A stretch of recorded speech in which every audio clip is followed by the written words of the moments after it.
नमस्कार मंडळी, स्वागत आहे तुमचं प्राईम टाईम महाराष्ट्रावरती। आज अधिवेशनाचा तिसरा दिवस आहे। मी विधान भवनात आहे आणि सकाळपासून विधान भवनात काय काय होतंय यावरती आमचं लक्ष आहे। आणि महत्त्वाची घडामोड जी आहे ती आत्ताच विधान भवनाच्या थोडंच पुढे मरीन ड्राईव्ह पोलीस स्टेशन आहे, तिकडे एक घटना घडलेली आहे। रोहित पवार आणि जे पोलीस इन्स्पेक्टर आहेत मरीन ड्राईव्हचे, त्यांच्यामध्ये बाचाबाची झालेली आहे। ती बाचाबाची कशामुळे झालेली आहे हे मी तुम्हाला सांगतोच। त्यामध्ये नेमकं काय घडलेलं आहे, ती घडामोड रोहित पवारांनी कशी सांगितलेली आहे ती देखील सांगतो। आणि पुढे रोहित पवारांचा आता काय म्हणणं आहे या सगळ्या संदर्भात, म्हणजे एकूणच त्यांनी जे VSR कंपनीवरती आरोप केलेले, अजितदादांच्या अपघाती निधनावरून जे काही संशय त्यांनी व्यक्त केलेले, त्यावरून ज्या ज्या संस्थांवरती किंवा सरकारी यंत्रणांवरती जे जे त्यांना एक शंका आहे ती कशा प्रकारे ते व्यतीत करतायत आणि त्यानंतर ते त्याच्यावरती कशी कारवाईची मागणी करतायत, हा सगळा हा प्रकार आहे। त्यामुळे हा प्रकार आपण सविस्तर आता या व्हिडिओच्या माध्यमातून जाणून घेणार आहोत। तर पहिलं तर आज तिसरा दिवस आहे अधिवेशनाचा आणि मी आणि माझे सहकारी सुहास गटवाई सर हे आम्ही आज पूर्ण दिवसभर या अधिवेशनामध्ये लक्ष ठेवून आहे। विधान भवनात काय घडतंय ते पाहत होतो आणि तिसरा दिवस महत्त्वाचा ठरला। रोहित पवार हे विधान भवनात दाखल झाले आणि त्यांनी DGCA वरतीच, म्हणजे ही जी केंद्रीय यंत्रणा आहे त्यावरतीच आरोप केले। आता हे आरोप करण्याचं कारण काय, तर VSR कंपनीचे 5 विमान जे आहेत ते एक पत्रक आलं आणि त्या पत्रकामध्ये लिहिलेलं की या VSR कंपनीचे 5 विमान हे ग्राउंड केले गेलेत। ही कारवाई त्यांच्यावर झालेली आहे आणि या कारवाई अंतर्गत त्यांचे 5 विमान आता उडणार नाहीये।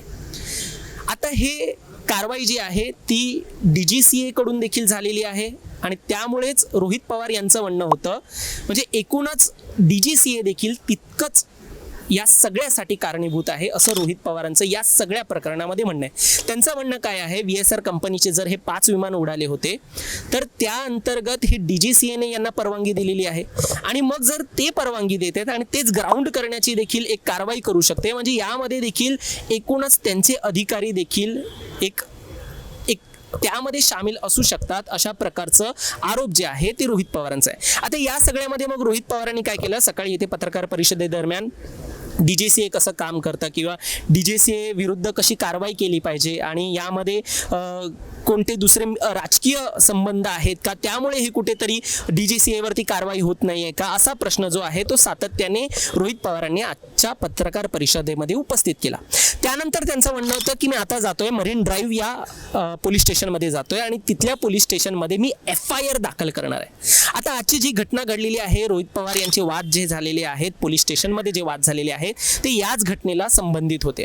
रोहित पवार गेलेले FIR दाखल करायला DGCA विरुद्ध। आता जेव्हा DGCA विरुद्ध FIR दाखल केली जात होती तेव्हा त्यांचं म्हणणं होतं की माझी FIR दाखल करण्यासाठी लॅपटॉप आलेला त्यावरती टाईप होणार होतं, मात्र त्यानंतर वरिष्ठ पोलीस अधिकारी जे आहेत मरीन ड्राईव्हचे, त्यांच्याहून मोठे अधिकारी जे आहेत ते तिकडे आले आणि त्यांनी ही FIR दाखल करण्यासाठी मनाई केली। त्यांनी म्हटलं ही FIR दाखल होऊ शकत नाही।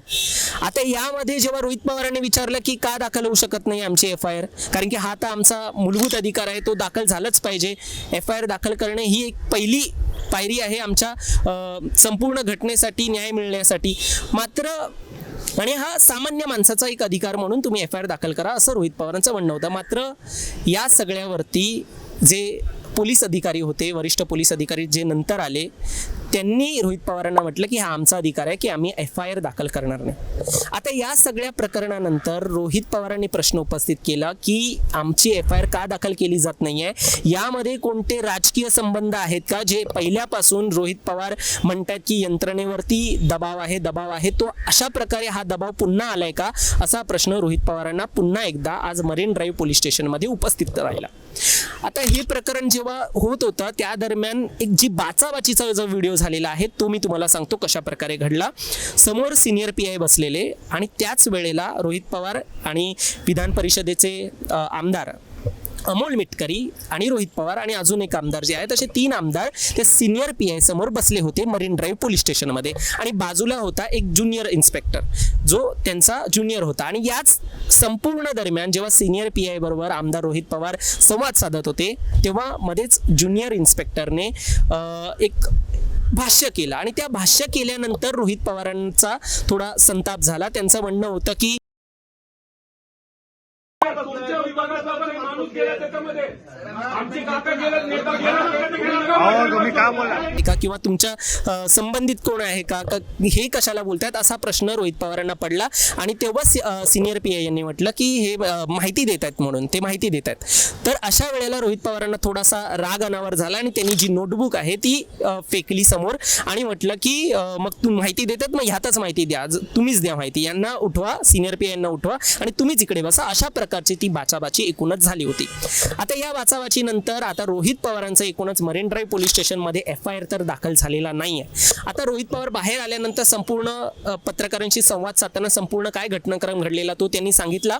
आणि आता त्यांचं पुढचं म्हणणं आहे की आम्ही DGCA विरुद्ध FIR दाखल करूनच राहणार आहे आणि पुढची FIR दाखल करण्यासाठी जर इकडे दाखल होत नाहीये तर आम्ही बारामतीमध्ये जाऊ, तिकडे FIR दाखल करू आणि तिकडे बघू की तिकडचे पोलीस इन्स्पेक्टर काय म्हणतात. एकूणच या सगळ्यामध्ये आता रोहित पवारांचं म्हणणं आहे ज्या प्रकारे FIR दाखल होत नाहीये त्यांची, त्याचा हेतू असा दिसतोय की कुठल्या तरी राजकीय एक वर्धहस्त जो आहे त्या या संपूर्ण तपासावरती आहे. आणि एकूणच एव्हिएशन मंत्री जे आहेत त्यांवरती देखील एक त्यांचा या सगळ्या गोष्टीमध्ये, या सगळ्या प्रकरणामध्ये संताप आहे, राग आहे जो व्यक्त होतोय. आणि त्यामुळे तिकडे देखील त्यांचा कुठेतरी एक बोट आहे का असा प्रश्न आता सर्वांना पडलेला आहे.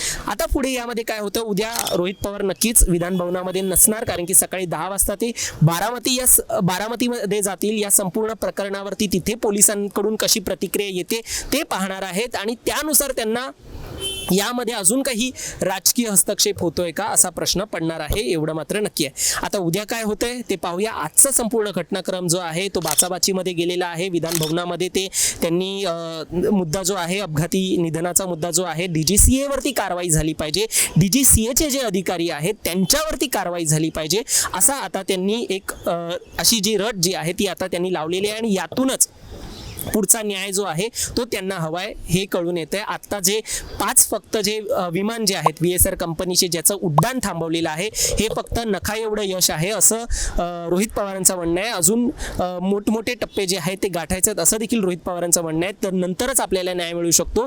त्यामुळे आता पुढे काय होतंय हे पाहण्यासारखं असेल. दरम्यान असेच जे महत्त्वपूर्ण अपडेट्स आहेत ते आम्ही तुमच्यापर्यंत पोहोचवत राहणार आहोत. तोपर्यंत चॅनलला सबस्क्राईब करायला विसरू नका. धन्यवाद.